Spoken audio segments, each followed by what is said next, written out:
मोरबी पर पहले मैं बोलना चाहूंगी, और मोरबी पर बोलना इसलिए ज़रूरी है क्योंकि एक पुल जो कि म्यूनिसिपैलिटी की प्रॉपर्टी था वो एक प्राइवेट कंपनी को दे दिया गया। वो प्राइवेट कंपनी के पास पुल 15 साल के लिए पहुंचा।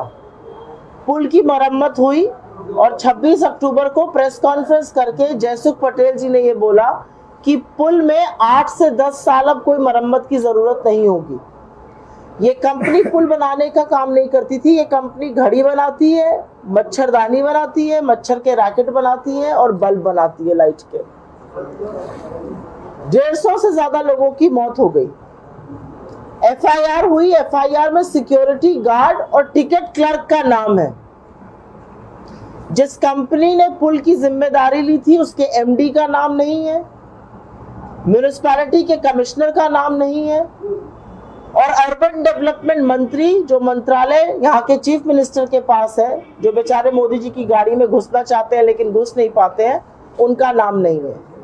तो सवाल यह है कि क्या गुजरात की जनता मूक दर्शक बनी बहती रहेगी? 150 से ज्यादा लोगों की मौत हो गई है। कितने ही लोग घायल अस्पताल में भर्ती हैं और कितने ही सैकड़ों लापता हैं। और जो घायलों को देखने आज बड़ी कृपा करके मोदी जी जो गुजरात के दौरे पर हैं, अपने कोई भी कार्यक्रम स्थगित नहीं किए जा रहे हैं, रातों रात उस अस्पताल में टाइल नहीं लगाई जा रही है, फर्श नहीं बनाई जा रही है, रंगा रोगन हो रहा है। ये कोई शादी की तैयारी हो रही है? सारा देश स्तब्ध है।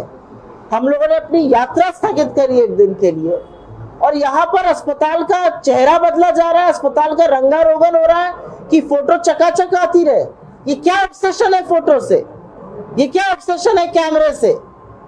क्या जीवन का कोई मूल्य नहीं है? 150 से ज्यादा लोग वहां पे उनका जीवन चला गया। वो उत्सव मनाने निकले थे और कभी वापस घर नहीं जाएंगे।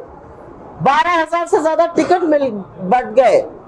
12 रुपए का और 70 रुपए का टिकट बिका। 5 दिन लोग जाते रहे, 12,000 लोग उस पुल पर गए, और म्युनिसिपैलिटी कहती है हमें पता ही नहीं चला पुल स्टार्ट कब हो गया। आप कहाँ थे?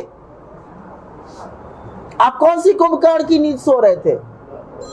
तो ये जो फालतू का मॉडल जिसकी बात करी जाती है विश्व भर में, ये वाकई में करप्शन और कमीशन का मॉडल है। अगर ऐसा ना होता तो इतने लोगों की जान ना जाती।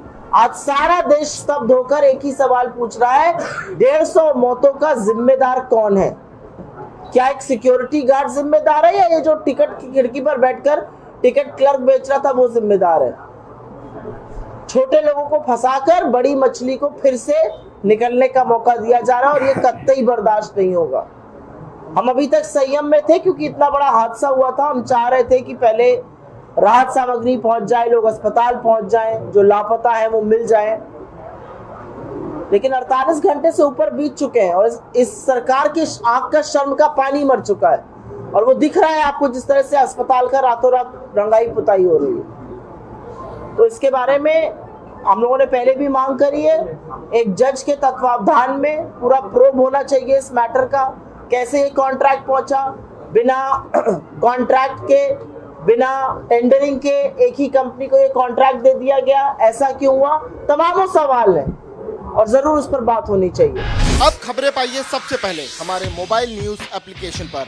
एंड्रॉइड या iOS प्लेटफॉर्म पर जाइए, HW न्यूज नेटवर्क को सर्च कीजिए, डाउनलोड कीजिए और अपनी सुविधानुसार भाषा का चयन कीजिए। खबरों की भीड़ में अपने काम की खबर पाते रहिए।